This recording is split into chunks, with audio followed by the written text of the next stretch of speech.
मुअज़्ज़िज़ सामीन अस्सलाम वालेकुम रहमतुल्लाहि व बरकातुहू। उम्मीद है आप तमाम दोस्त खैरियत से होंगे और अपने घरों में खुशनुमा होंगे।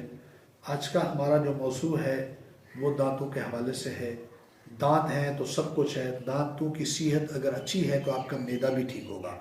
अक्सर दोस्तों के दांत भी ठीक नहीं होते और मैदा भी ठीक नहीं होता और दांतों का बिल्कुल ख्याल नहीं होता। अगर आपके मैदा ठीक है और उसके बाद दांत खराब है तो दांतों का ख्याल नहीं है, फिर यही दांतों की वजह से गलाजत मैदे में जाएगी, फिर ये नुकसान होगा, मैदा भी ख़राब होगा।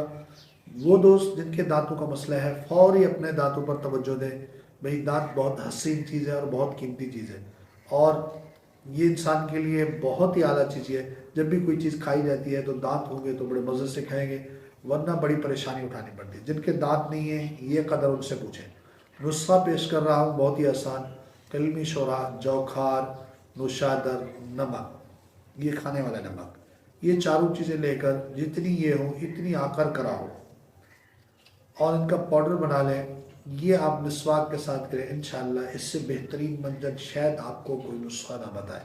आजमा कर देखें, इंशाल्लाह दुआ में याद रखेंगे। जज़ाकल्लाह।